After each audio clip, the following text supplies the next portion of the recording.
ladies and gentlemen, a very good morning and welcome to the German Council on Foreign Relations morning briefing on geopolitical challenges. I'm Henning, Hoff, Executive Editor of Internationale Politik Quarterly. Russia's war of aggression against Ukraine continues. We are writing day 386. These past few days saw again many instances of Russia attacking Ukrainian civilian infrastructure, including a school in Kharkiv yesterday. The battle for Bakhmut continued amid yet unconfirmed reports that the Russian Federation would seek to recruit 400,000 new soldiers.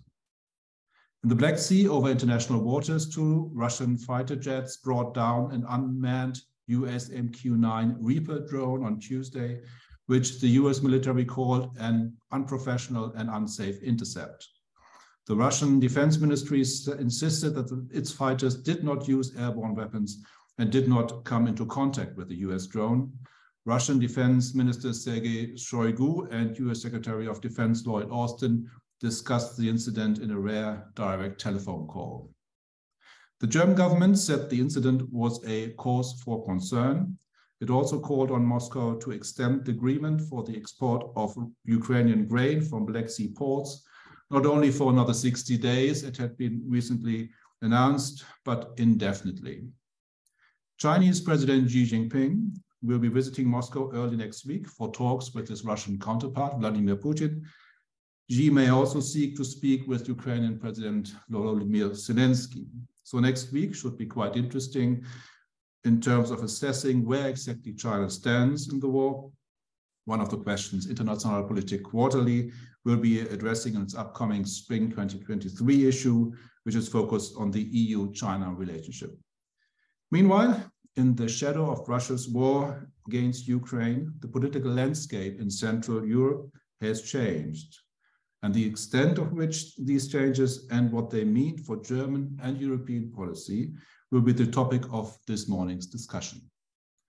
In order of appearance, I have the pleasure of welcoming Kai-Olaf Lang, Senior Fellow in the EU/Europe Research Division at the German Institute for International and Security Affairs, also known as SWP.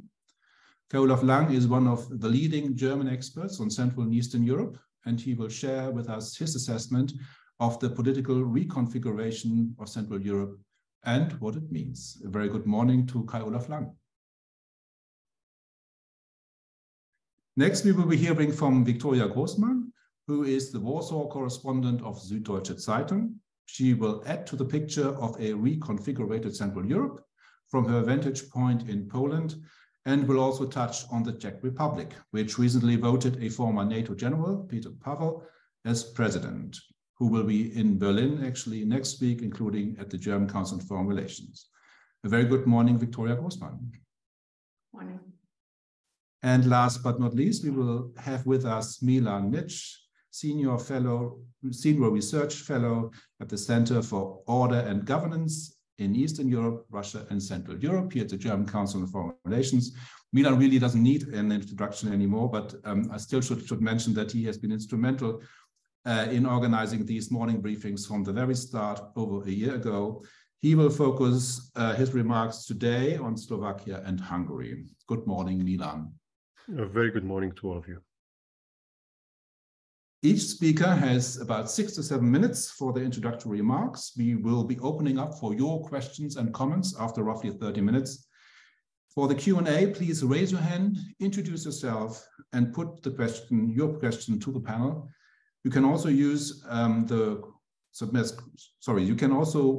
submit questions and comments via the chat function. Please note that this event will be recorded and that we will have to close on time at 9:30 a.m.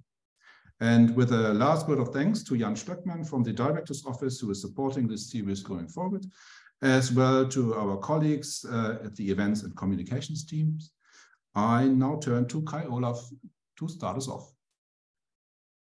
Thank you, Henning, and thank you for the invitation. It's great to discuss this intricate and sophisticated issue of Central Europe and its reconfiguration. And I'll do it for the sake of discussion by sharing three theses with you, and then pondering a little bit about what this means for Germany. And I try to be brief and to simplify it a little bit. The first one, and this refers to the title of our debate on the reconfiguration, I would posit that we are in a state of de-alignment and not yet realignment of the political landscape in Central Europe. So the fragmented nature of Central Europe, which we are all acquainted with, the fragmentation, of course, has been, as we know, strengthened by the war. But I think this has led, on the one hand, to the depleting, to the drying out of existing regional formats and frameworks of cooperation, and certainly the downgrading of Visegrád 4 is the most prominent example for that. At the same one, we have seen a revitalization or flourishing of old and new formats. Who knew what the Bucharest 9 is 1 year ago? Now, the B9 met with the US president, for example. Even though if you look closer to this gathering of the frontline states, it's also a quite heterogeneous entity, including countries like Estonia or Hungary.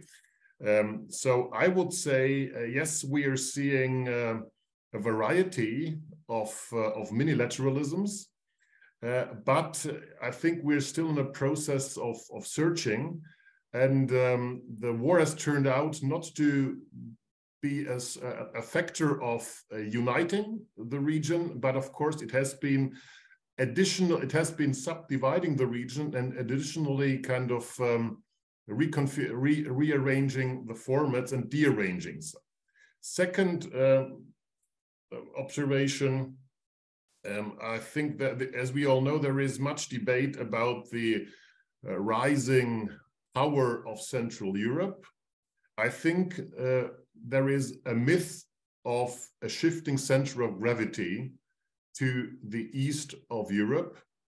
I think there is much of wishful thinking in that. If we look at what is going on in practical terms, we see that the traditional issues, the traditional issue areas, for example, in EU affairs, are returning.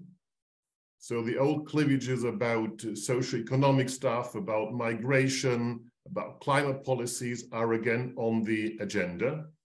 And of course, once the shooting is over, this will be stronger. Moreover, Central Eastern Europe's frontline states are countries which need help and support. So they are vulnerable, and the war will, and Russia's behavior has not made them more secure. Notwithstanding what will happen after a scenario of return of Trump or the victory of DeSantis in the US elections. So I think this also plays into the picture. Third, of course, there is the Polish factor, which as always is highly important. And this might sound trivial, but I think it's important to state it. After the elections in autumn, even with a change of government, there will be no harmony with Germany, with another government. But because the interests do not change and the America First policy will not change, but of course Poland might shift to a more Euro-Atlantic stance, and it might be in its behavior more close to, let's say, Lithuania or the Czech Republic. So critical of Germany, but looking for at the same time more cooperation. With peace, of course, winning the elections, we will have a reinforced containment policy, reinforced efforts to hedge German and Franco-German influence with a new kind of sort of legitimacy after the successful elections. And we will, of course, see efforts to do counter leadership, to create this alternative hub, which I think yesterday, in terms of energy policy, Mateusz Morawiecki again emphasized. And fourth and final remark on what this means for Germany. I think Germany, of course, on the one hand, will and should continue to do its differentiated policy of engagement with the countries of the region, which means caring for the very different bilateral relations, which is rather a stabilization exercise in the case of Poland with peace, and in the case of Hungary. And Germany, we could also take advantage of the beauty of diversity of the region. So differentiate and try to look at new opportunities which are emerging. I think securitization is, of course, a leitmotif, but security will be key, but it will not be the only game in town in the future.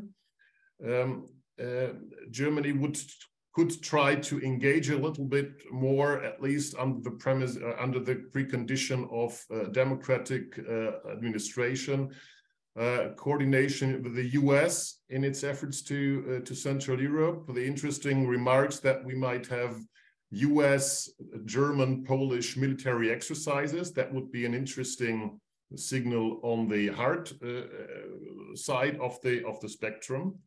And of course, on Ukraine, we have, so to say, low-hanging fruit that is relatively low-hanging. That is reconstruction efforts, where we have many overlaps. That's, of course, the process, let's say, cautiously, of approximation of Ukraine with the European Union and of enabling Ukraine and make it more resilient. I think here there will be many overlaps with Central Europe from a German point of view.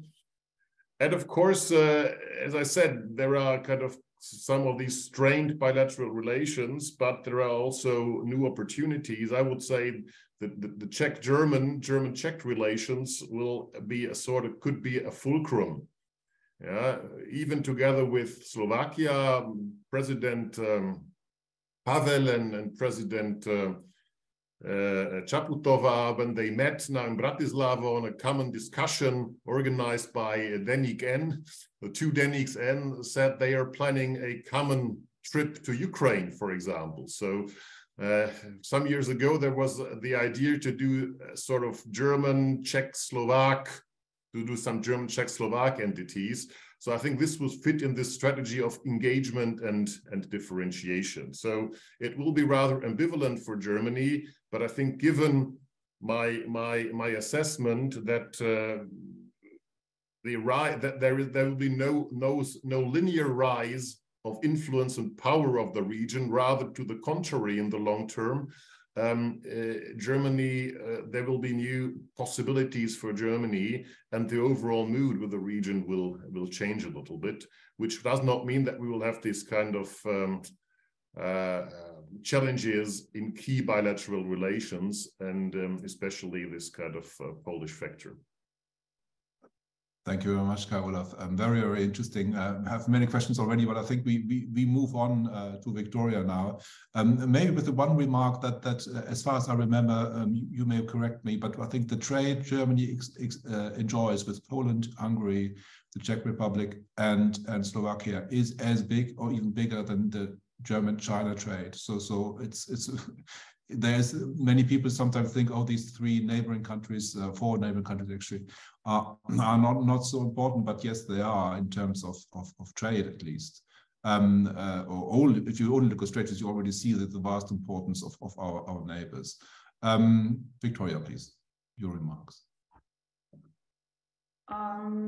Yes, actually, what you just said, if it comes to economy, we're on good terms with Poland. But as far as I can see, that's the only point where we agree. And as much as I hear it, it's only like background agreements, and whenever the politicians step in front of the cameras, there it goes again, the arguments against each other.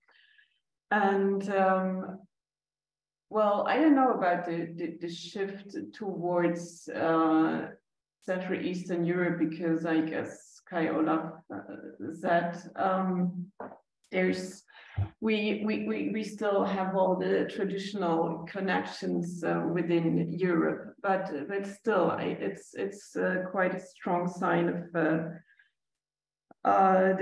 chief of the German Social Democrats comes here within a half a year twice to Warsaw, and actually the main reason of his traveling here is to tell his Polish colleagues, okay, you've been right and we didn't listen to you, and now we're going to make that different.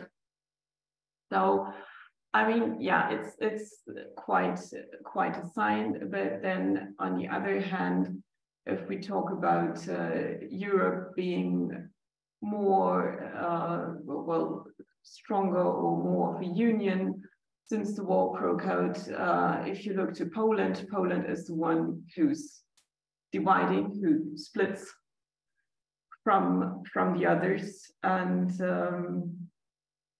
well, they do it for a reason. They do it to win an election, and they think it's a good way to win the election. If you play the rhetoric card of being in 1941, that's what you see when you go out here in Warsaw. You can find posters and campaigns against Germany, and you see it like alongside with the posters who remind of Second World War and what the Soviet Union did to Poland and what Germany did to Poland, and you feel like they don't really know that it's not a war against Poland at the moment, but a war against Ukraine, and that we are partners, Germany and Poland, in that. And that's just not part of the political rhetorics of the government party. So sometimes you have a feeling you have to tell people that it's, you know, we have refugees in Germany as well, and nobody knows about it. And so actually, yeah, I don't see that union or standing together on this side. I do have hopes for the Czech Republic with the new government and the new president. I'm very much curious what Petr Pavel will do today here in Warsaw. He's meeting with President Andrzej Duda today. And Petr Pavel has been very critical about Hungary. And well, I don't see that he's so critical with the Polish. On the other hand, actually, I would very much welcome if we focused more on Central Eastern Europe. But well, as we see with Poland at the moment, that's just not possible. I think they should actually be the leader in the region, but not with that government. And but well, there are some countries who probably use the occasion, as the Czech Republic or as Estonia, and I guess we've never seen a president or a prime minister that has been so popular as Kai-Olaf. Probably no one ever knew any name of the Lithuanian politicians, and now that has changed. So I guess there are some open ends that we can hopefully work with to really shift the attention to Central Eastern Europe. Thank you very much, Viktoria. Maybe one quick comeback question. Kai-Olaf was rather pessimistic what a win of Civic Platform would mean in the elections. Not a really great shift or fundamental shift. What's your point? What's your reading of the situation? Would a change of government? What would a change of government in Poland sort of mean? Well, I think like everyone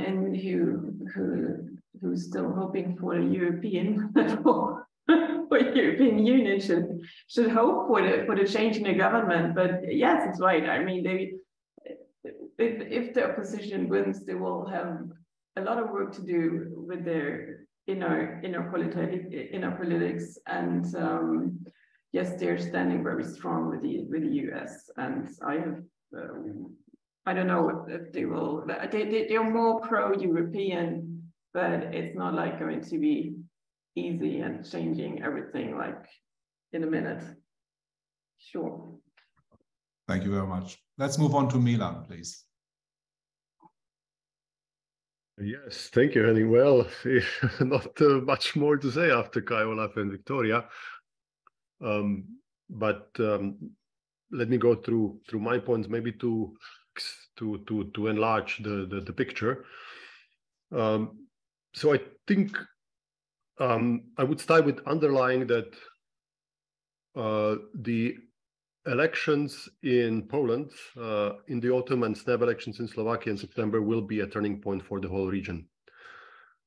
This will decide where the region or the center of gravity in the region will go, especially because of the Polish factor. And this war, what war in Ukraine has done to EU agenda is that simply security is now much more important than before, and Poland is a player there. It seems very good for the Polish opposition. They are sliding to victory. They also have now a leader in Donald Tusk, and they have these two coalitions that are looking good. So even if peace finishes first, they will run out of coalition, because going into coalition with Confederacja or minority government, it's much more complicated. Plus, talking about Poland, we haven't mentioned the President Duda, who has started to play his own game because his mandate is much longer than the current peace government until summer 2025. He started to veto some of the important legislations. You need 3/5 majority in the Polish Sejm, so peace cannot do much about it. And they woke up to Andrzej Duda sort of being his own. So the bottom line here is that it will not be easy, even if the opposition wins. But I think on one big issue, and that is the fact that Poland is now not getting money from the recovery fund. They are not even getting money from the new budget on the cohesion funds because of the rule of law conditionality. I think it will not be easy. Also because what President Duda did with the pre-agreed changes to the whole chaotic judiciary question, he sent it to the Constitutional Court, which doesn't work.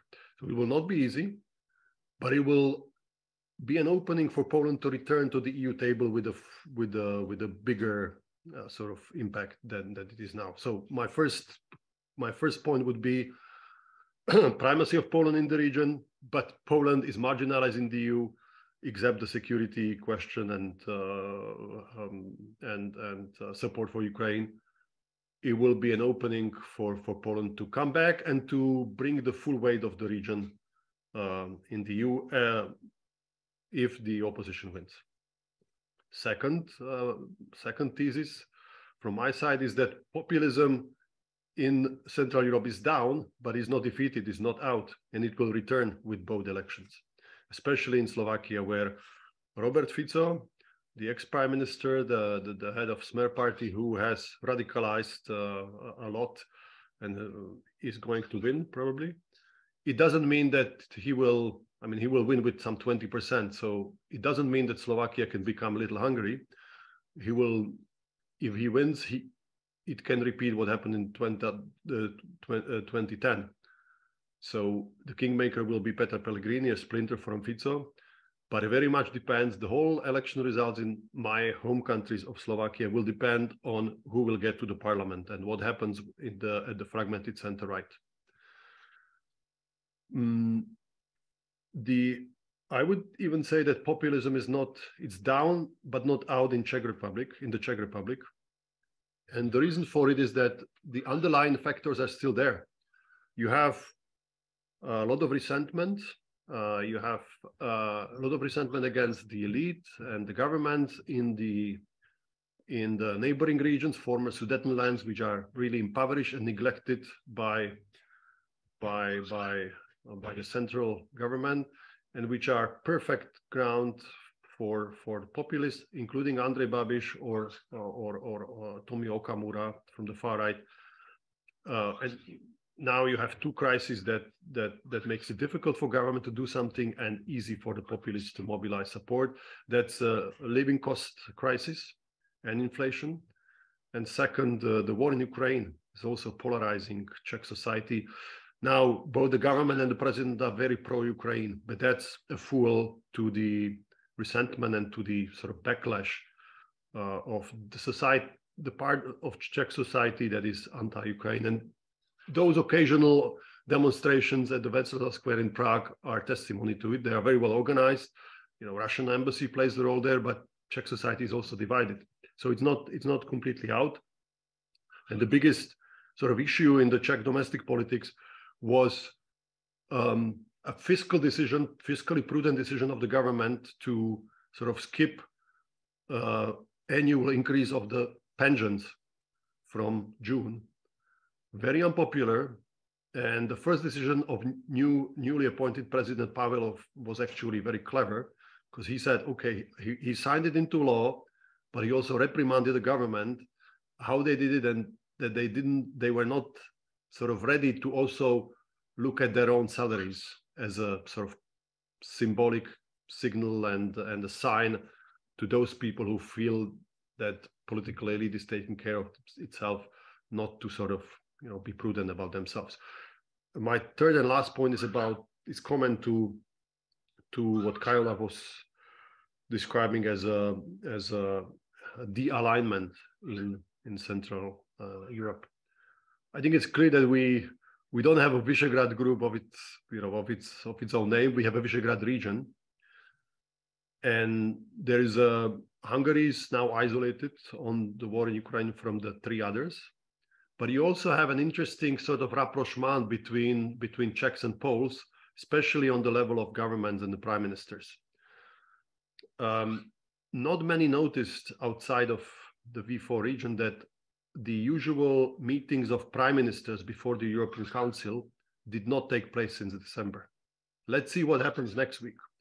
But because of now the presidency of the Visegrád Group is with Slovakia, and they didn't call it in December because of the rift over the rule of law and Hungary, what Orbán was playing on blockages on the financial aid to Ukraine. And this void was used by the Czech Prime Minister Fiala to reach out to Polish Prime Minister and to Italian Prime Minister Meloni, and they have meetings before the European Council, because all three parties are part of the European Conservative and Reformist group in the European Parliament. Now, they supported. Germany profited from this trio on the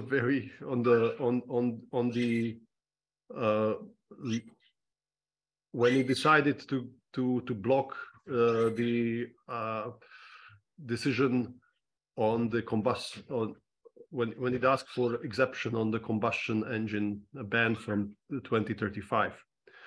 So it was not supported by Hungary in this blockage, last minute blockage. It was supported by these three countries. It was not supported by Slovakia also. So I think it's a mixed picture.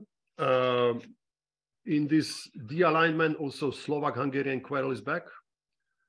Hungarian ruling party Fidesz is meddling in Slovak election campaign. Their state TV is giving more space to Robert Fico, not only to the ethnic minority leaders. And in the Q&A, if there is interest, I will rather finish here. But I think one sort of divisive issue in the Visegrád region, which is not discussed too much, it's not on the radar, Russia, of course, division of Russia and war in Ukraine is commented widely, but there is also dividing line on China. And this is interesting for Germany, but I'll come back to it if there is interest during Q&A. Thank you very much, Milan. Yeah, there are already a few questions popping up. Eileen already has raised her hand. Please just give me one more second to get Kai-Olaf back in. Milan mentioned Italy. When Meloni won in the elections, there was some talk about an axis Rome, Warsaw, maybe even Rome, Warsaw, Budapest. Is Italy actually a sort of a new factor now with this very right-wing government? And another question about the Weimar Triangle, which was one point you didn't mention, but there was a very rare meeting maybe at the sidelines of the Munich Security Conference of the President Duda, President Macron, and Scholz, Chancellor Scholz. Do you see the Weimar Triangle sort of playing any role in the future? This is an important question, and it is basically about the ability of Central Europeans to find alternative paths to important players in Western Europe, apart from Germany. And I would be rather cautious. Milan rightly pointed at this ECR connection, but I would be rather cautious in its effectiveness at the very end. Because it depends very much on the vitality of the ECR on the one hand. So it's basically, I think, an idea of the three heads of government to find a way to make their common membership in the party family more effective for EU policies. Otherwise, I don't really see a rapprochement of Poland and Italy. So, which also has something to do with, I think there is no dynamics in the process of re-establishing a party to the right of the EPP until the European elections. I think nothing will happen. Also, Fidesz will wait and see what is going on, and none of the ECR groups parties and leaders is interested in doing a new attempt before the elections.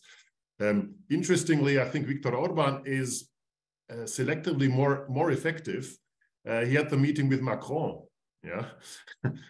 And of course, this is not a new strategic partnership, but again, they emphasize, of course, commonalities on energy and nuclear.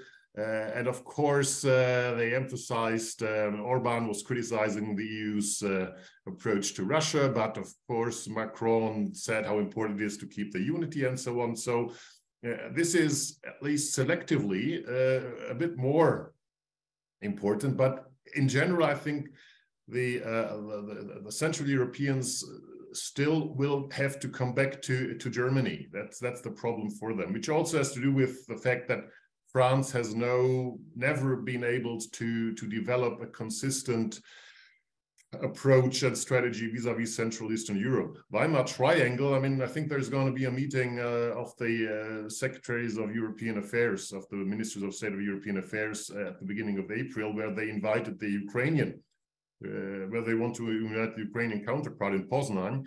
But I think that's basically, it's a rather symbolic level, even though this is an important level, the EU coordination. But I think for the time being, it rather describes the broader symptom. Yeah. So why should France and Germany be interested in giving more weight to the Weimar Triangle before the Polish parliamentary elections? I would agree to Milan, yeah, to be clear on that. That of course, a change in the government in Poland would mean a reset in European affairs. I look to it mainly through the glasses of security, where I think not so much would change. But of course, the rule of law issues would be removed, and Germany or Warsaw and Berlin would emphasize the common basis of European values and so on and so forth. So despite the restrictions a PO government would face, i.e. president, which is not the major restriction, but the dominance of peace in the Media Council, the dominance of peace in the Council on Monetary Affairs, the president of the National Bank will be someone from peace for years to come, the dominance in the Constitutional Court, and so on and so forth. So the civic platform would have a hard time after the election, also due to the socio-economic situation and due to the restrictions peace has erected. Yeah, maybe so much. So yeah, the challenge. Will Central Europe be able to find, to diversify its relations in Europe? And we should not forget to look at the broader picture. I mean, because if you talk about the power shift of Central Europe, it's very often connected to the idea of a loss of influence of Germany. Due to, and I think, all this Zeitenwende and weapons deliveries to Ukraine and cautiousness of Germany, this is not a problem for Italy or Spain. This is not a problem for the Netherlands so much. So I think the problem in the power equation will not be, from a German point of view, will not be this rise of Central Europe and the new assertiveness of Central Europe. Of course, in some areas, the countries will be important, no doubt, especially when it comes to hard security. The major challenge will be for Germany to maintain the resources of its power in European affairs, the socio-economic and political and diplomatic resources of power. And that's related to questions like, will we succeed in the energy transitions? Will we succeed with our climate policies, and so on and so forth? But that's a long-term issue. Thanks very much. I'd like to come to this, the myth or otherwise of the power shift, because it's a very, very timely topic. Also, so many people sort of mentioned it. But let's go first to Eileen now, please. Thank you, Henning. Good morning, everyone. My name is Eileen McLeay. I'm a research fellow at the DGAP's Security and Defense Center. I would like to address two questions to Kai-Olaf, if I may.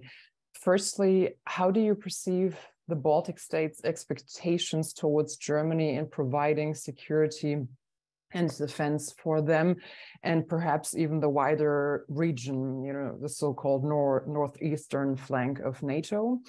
And then secondly, would you say that Germany and Poland are currently competing for a leadership role in providing security and defense for exactly that region, that being the northeastern flank of NATO? Thank you very much. Many thanks, Eileen. Kai-Olaf?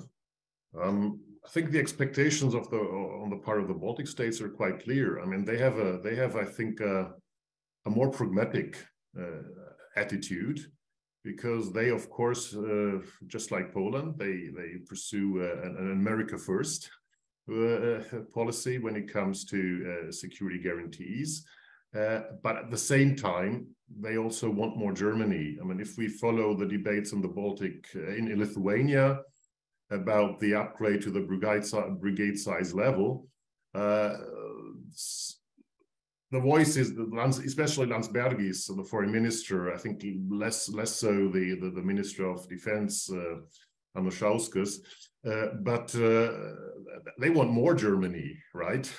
So I think the saga around the Patriot deployments, around the offer we had in Poland at the end of the last year, would never have happened in the Baltic states. I asked politicians from the Baltic states how they would have reacted if they also would have, after some negotiations and with some caveats, basically accepted that such an offer. Of course, they would have been happy from the very beginning. So their approach is, I think, we want both. We want more presence of the US. That's a special case, because we know we have US boots on the ground in the EFP mission, and also on a bilateral capacity mainly in Poland. So they would be happy to have more soldiers and equipment, especially there was also US soldiers on their ground, but at the same time they also want German presence. And President Steinmeier's visit to Emary yesterday and the German air policing is also an important element since many years in the Baltic states. So I think this northeastern flank, wider Baltic Sea security is something where Germany also has an opportunity and where the Baltic states could help Germany a little bit to engage Poland proactively. And here we are talking about security in a broader sense. Of course, we have the hard issues and deterrence issues, but we also have the question of protecting critical infrastructures. If you look at Poland, the offshore wind parks which will be built, and also the offshore wind parks of other countries, NATO and EU countries in the region. The first nuclear power plant of Poland will be near the coast of the Baltic Sea. We have, of course, Świnoujście LNG and the Baltic Pipe also there. So this is interesting for Poland to have a sort of integrated security approach in the Baltic Sea region. There is the bilateral action plan between Germany and Denmark, for example. So this could be also maybe a blueprint for cooperation with other partners, also to develop a regional approach. And yes, of course, I think there is a competition between at least the current Polish government and Germany, unfortunately, because we could have a sort of complementarity. But again, yesterday there was a big conference in Poland on energy and especially on Polish-Ukrainian energy cooperation.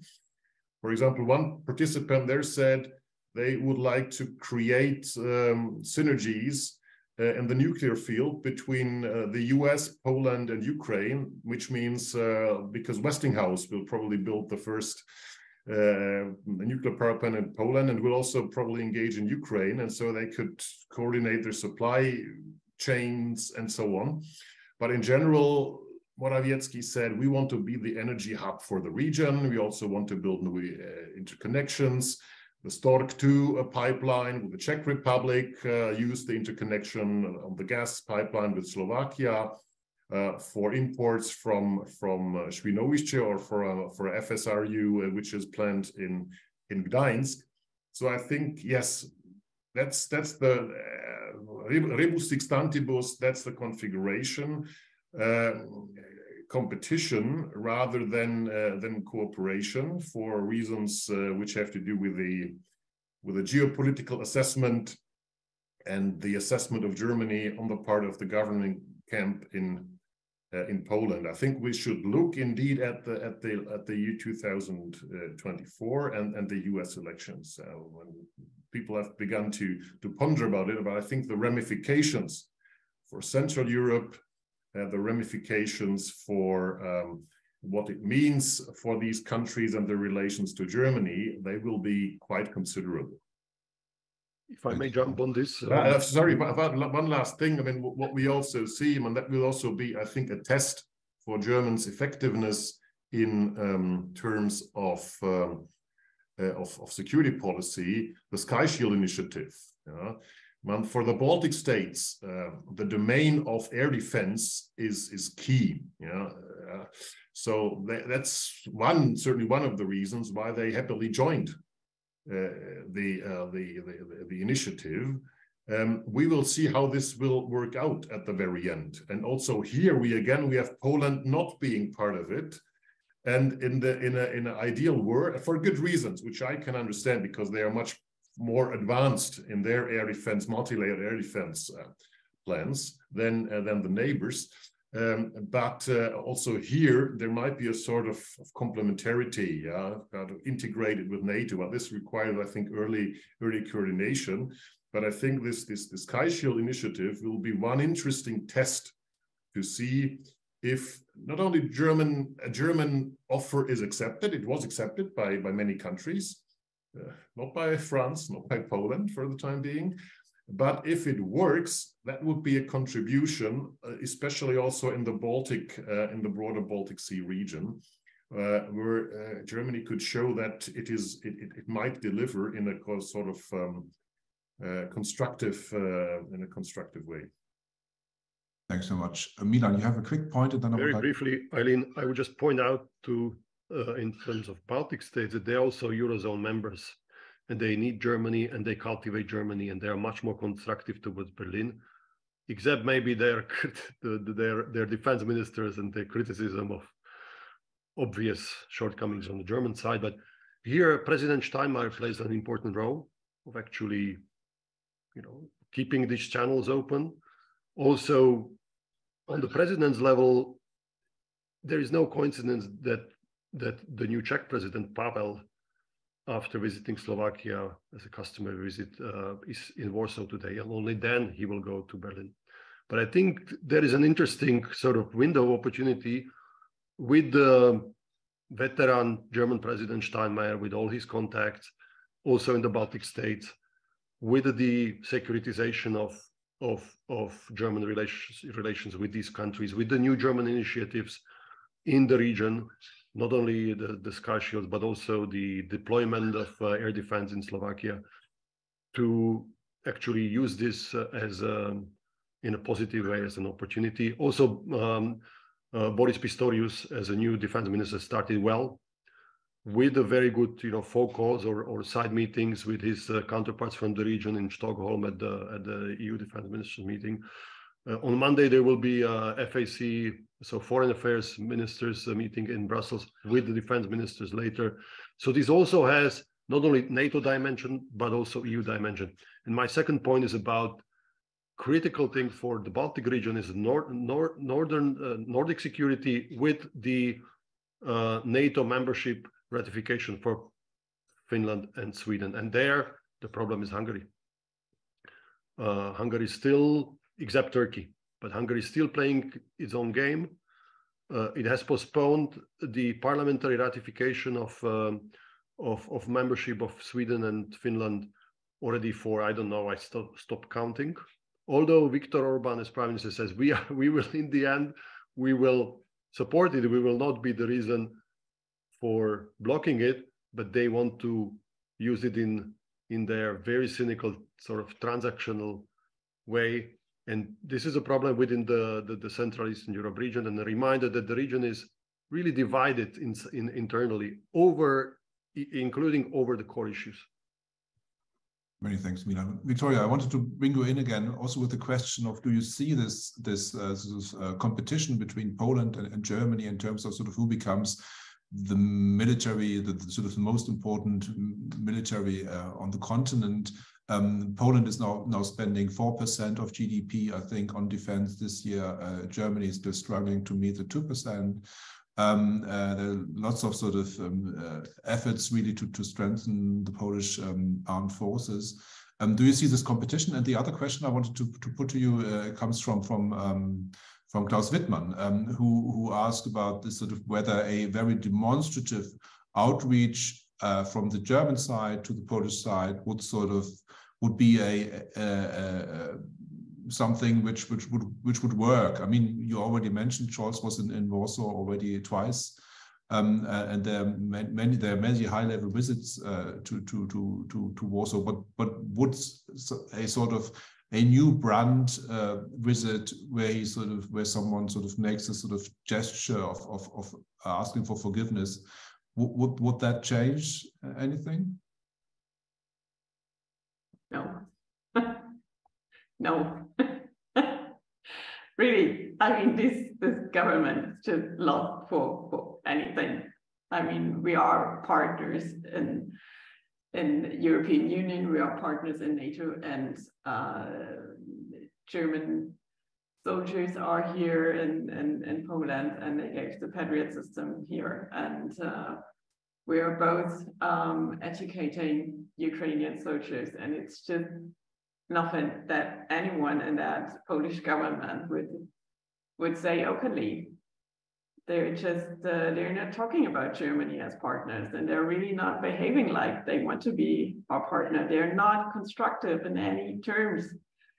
And that's just lost. You can't do anything in that. I mean, and what they want is they want reparations for the war, and that's one of their topics. And everybody knows the Polish government themselves. They know that there's no way into that, no legal way, and no, we can only wait for another government. We do have to cope with them somehow, but they don't want to work with Germany or the EU, or maybe only in the background so that it helps for them, but not openly, you know.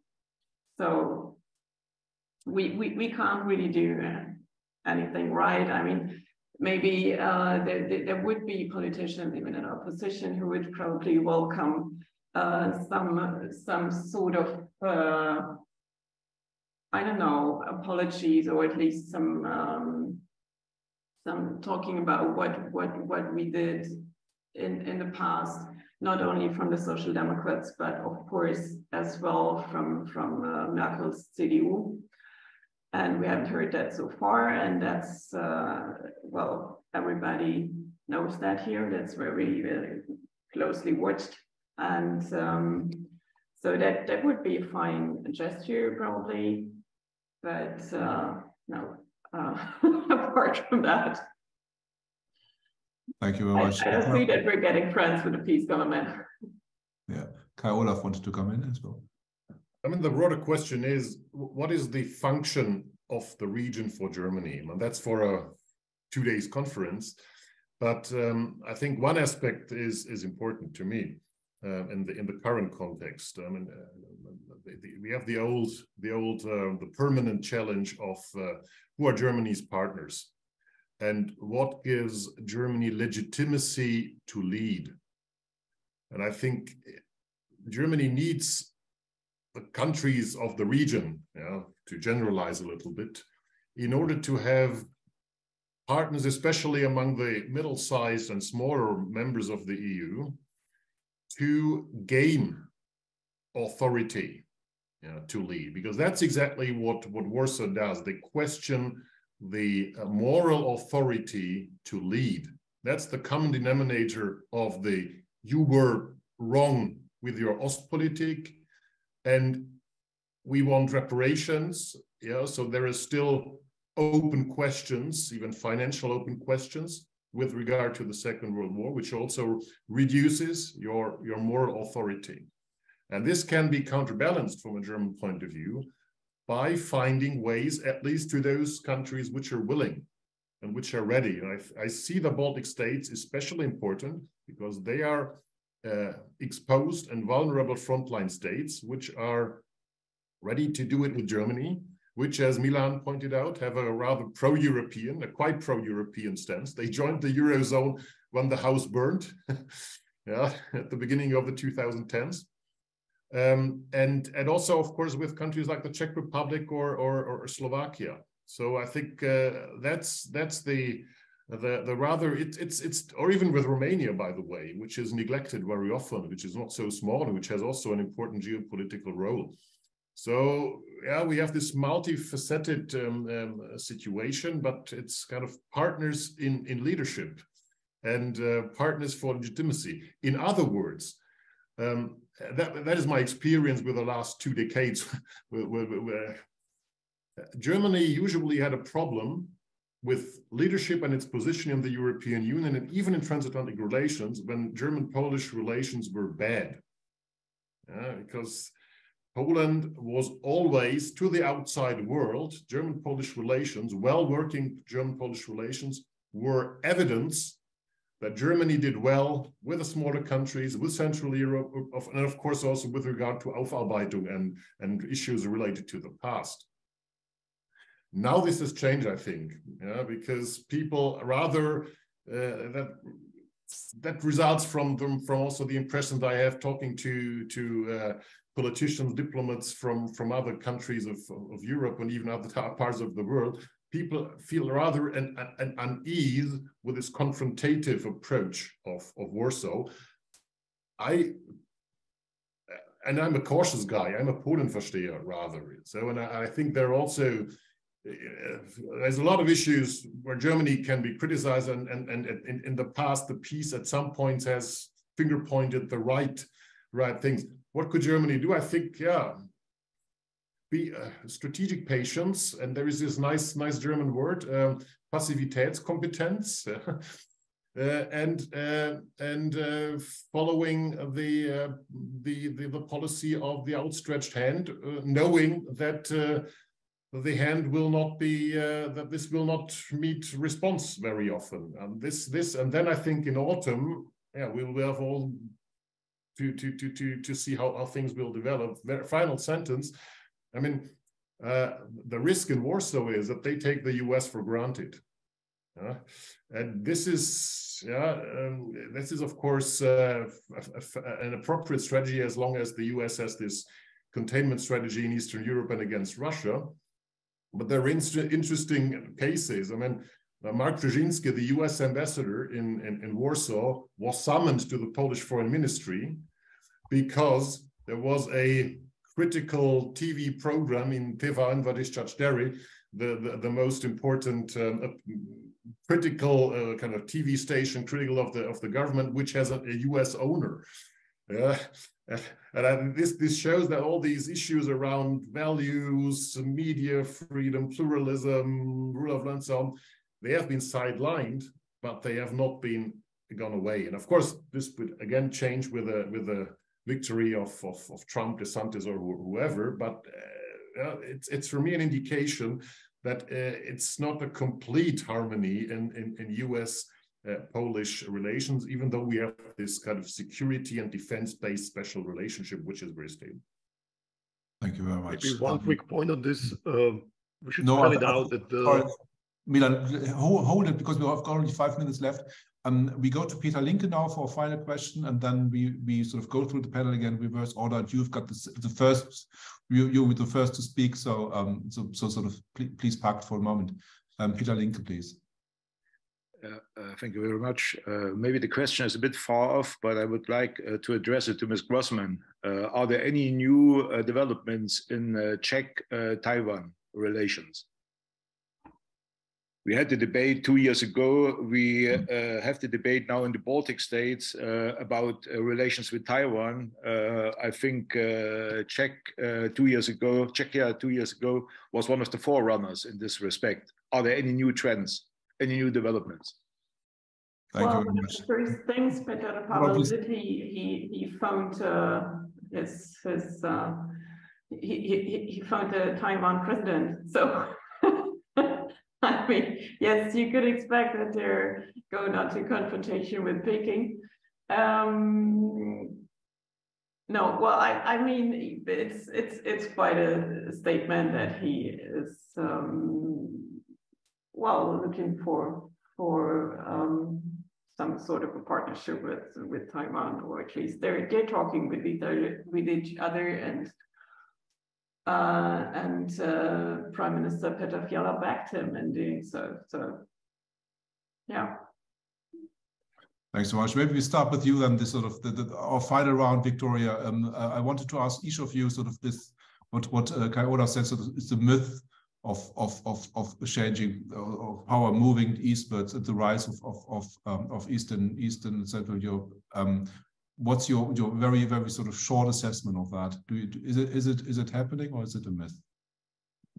I think, if you don't mind, I will still try to address the question. Very good question on Taiwan. Okay. While Viktoria thinks about her answer, Milan addresses Taiwan, and then we only have 3 minutes left, and I really want to stop on time. The new Czech president accepted the congratulation phone call from the Taiwanese president, but he didn't go beyond that. So I think the Czechs will be cautious not to become second Lithuania. I think this will be, the Taiwan and China question will be on the agenda of President Pavel's visit to Berlin. Because Germany will try to assess if they have a problem, another problem, to rein in another Central European country towards China. But I think there is a bigger China question that we didn't have time to touch for the region, where, again, Hungary is the splinter from everybody else, where Viktor Orbán is betting on business with China. is not taking away Huawei from the telecom grid and so on, whereas the Czechs are much more security minded. And over to Viktoria to answer the power shift question. Well, maybe we stay with you for the second. What's your take in one sentence? Is it a myth or is it happening? Milan. It's a myth in the EU context, and it's not a myth on security issues. However, Poland is moving into a campaign where the government, the ruling party, decided to play anti-German card. So we have to withstand a very difficult sort of half a year where the paradox is that the security policy of Germany and Poland has never been closer than today. But we have this sort of electoral period in Poland, which will spoil many things, and it will create bad mood also for other Poland's neighbors, Czech Republic, Slovakia, Baltics. They don't like this. They would like to have more unity there. Thank you very much. Viktoria, myth or real? I really hope for that change. But I don't know if it's happening, and we see that it's not only the old traditional Western states who have to look more into the post-socialistic states, but it's their responsibility as well to have partners there that we really can talk to, reliable partners. Thanks very much. Kai-Olaf, last word. You already said it's the myth. One sentence also one thing on Czech Republic and Taiwan, would agree to Milan, no second Lithuania, but there will be the speaker of the Czech Chamber of Deputies, Adamova Parkanova, will go to Taiwan at the end of March with the biggest business delegation from the Czech Chamber of Commerce and the Association of Industrialists, whichever was in that country. So I think from the parliamentary sphere, there will be much of a sort of symbolic policy, which could lead to some irritations. Of course, on the business level, the Czech Republic certainly will try to strengthen this dimension. And last sentence, I already said what I wanted to say at the beginning. Of course, it was a bit simplified, and we will have to wait what is going to happen. Just, of course, there is more attention for Central Eastern Europe now due to the war and due to security, but attention does not equal influence. Thank you very much. And with that, please join me in thanking our panelists, Kai-Olaf Lang, Viktoria Grossmann, and Milan. I'm afraid we've run out of time today, but join us again next week when we discuss yet another topic which Russia's brutal war on Ukraine has brought up. Thank you all for joining us this morning. Thank you for your questions and comments, and I'm wishing you a very good morning.